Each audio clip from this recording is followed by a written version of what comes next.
So why is this lecture rated R? Well, it could be because of my ongoing attempt at relating the lecture number to that same number in pop culture, or it could be because of this.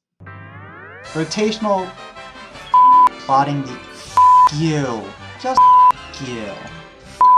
You piece of garbage. Come on, asshole. Why are you not on eraser? Why did you just change in the middle? What the are you doing, Surface? Anyways, let's recap the most important part from the last lecture, which was learning about a calibration curve.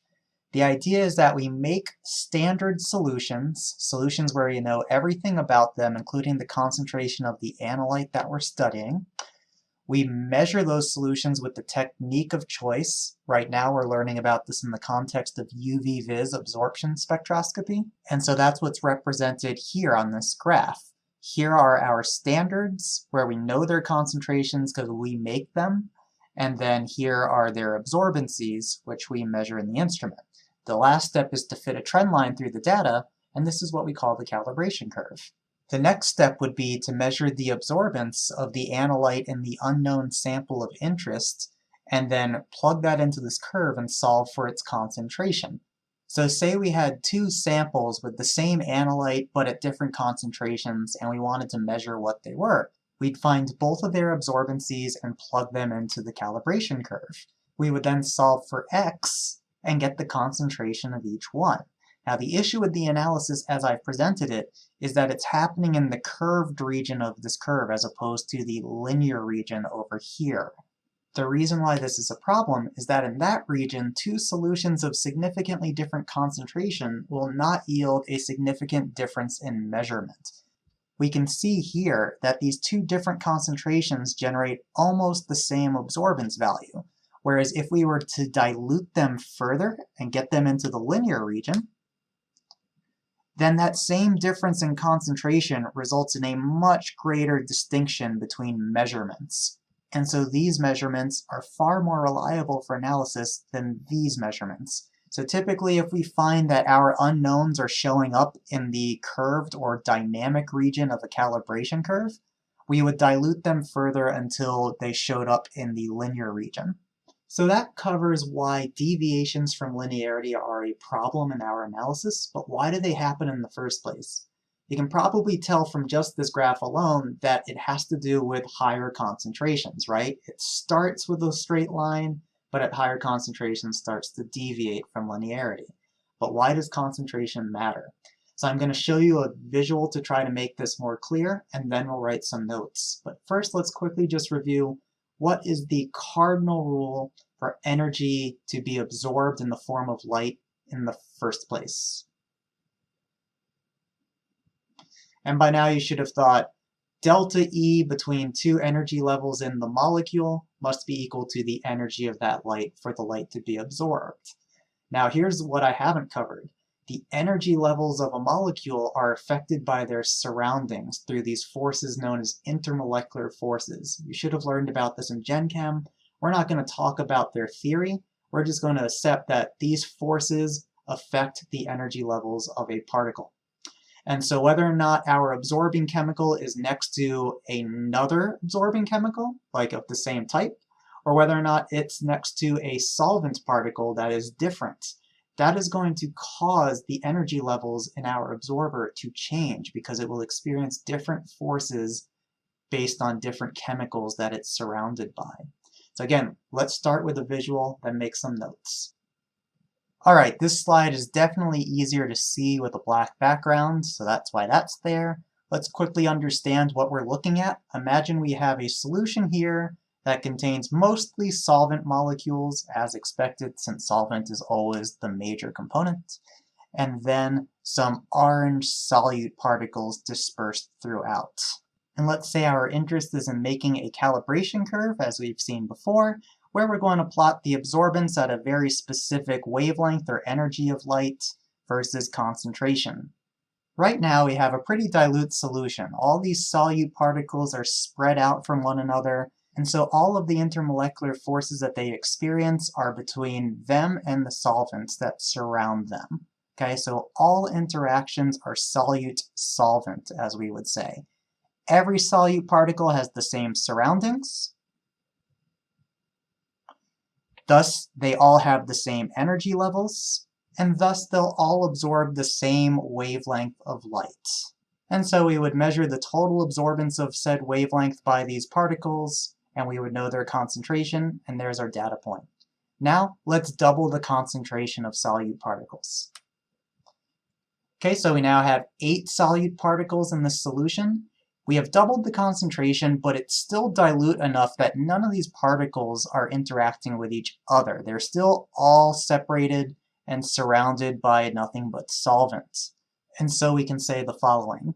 It's still dilute enough so that all solute interactions are solute-solvent.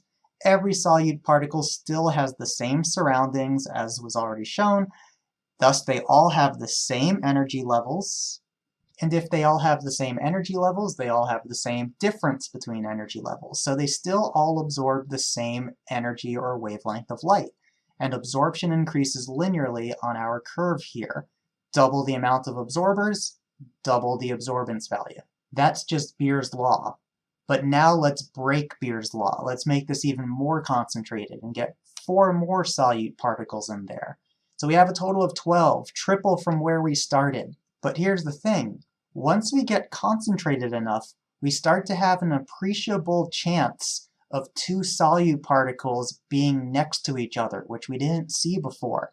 And they will experience different forces than when the solutes are surrounded by nothing but solvent. And that will affect the energy levels. And so here's what we can say.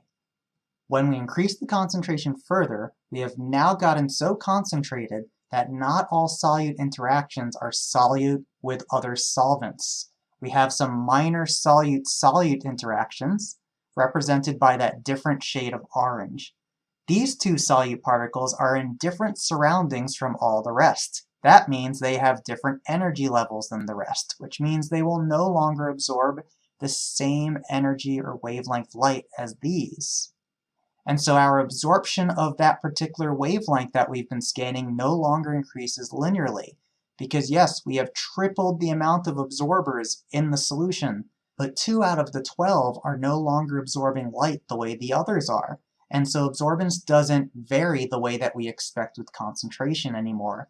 Beer's law is starting to fail at these higher concentrations, and this will continue to get worse and worse. And our one-time straight line starts to curve. So let's summarize all of this with some notes. For linearity.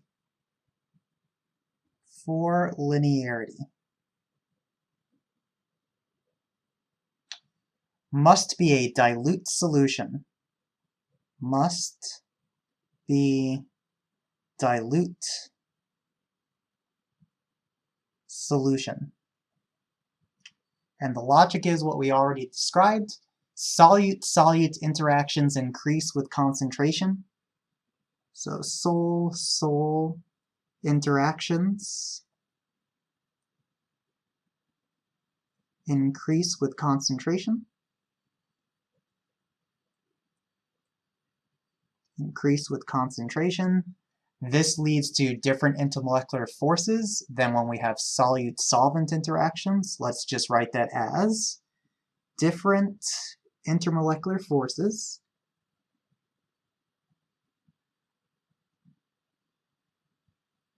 different intermolecular forces than sol-solve. And this in turn affects the energy levels, thus the ability to absorb a particular wavelength. So let's write it like this. Affects E levels. Affects E levels. Thus ability to absorb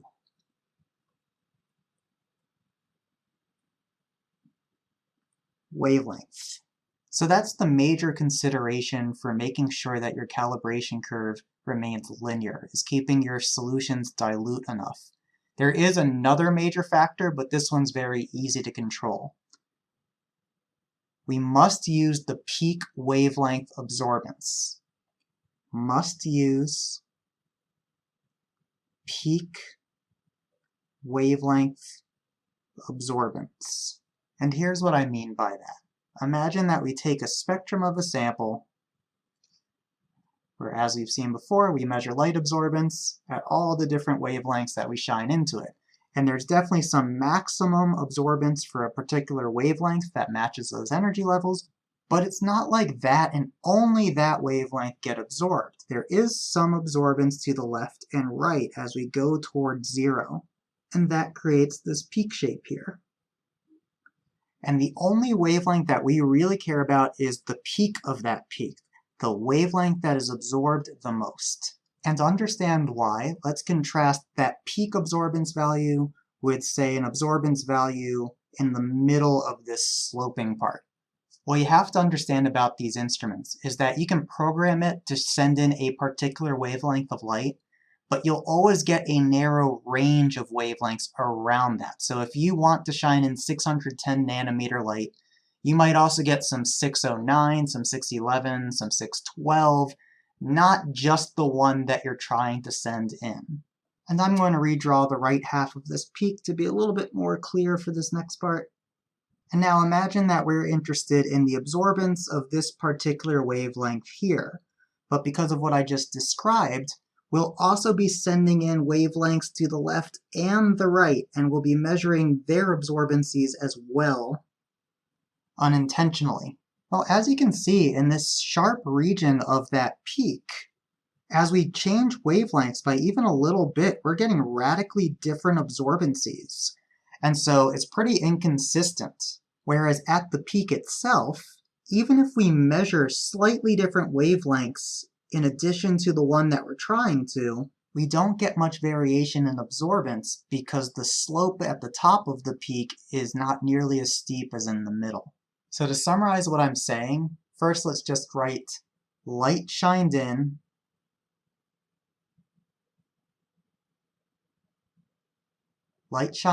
has a narrow range of wavelengths, not just one. Light shined in has narrow range of wavelengths.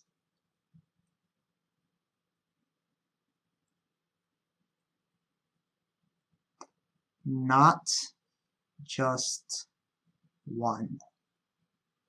Let's underline the word range to emphasize we're never just sending in that particular wavelength. At the peak itself,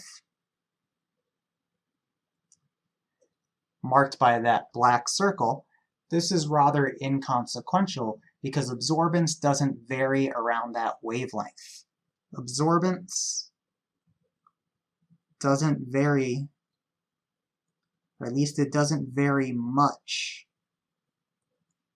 around wavelength. So it doesn't matter that you're not just sending in that exact wavelength of light, because all the nearby wavelengths get absorbed pretty consistently. Whereas at the part that we marked with an open square, the absorbance varies significantly. Absorbance varies significantly.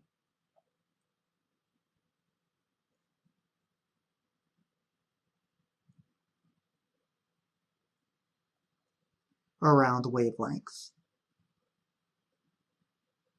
And the result of this variety is that the absorbance will not vary linearly with concentration. Will not vary linearly with concentration. There is math to prove that. I am happy to send it to you, but I'm not going to do it in lecture. We'll just write a note in parentheses, math. So all of this is to say that when you're making that calibration curve and you're plotting absorbance on the y-axis, we're specifically plotting the absorbance measured at the peak of the peak. If we, for whatever reason, wanted to plot this absorbance versus concentration, we would not get a linear relationship. So there we have the two major factors that can lead to a deviation in Beer's law.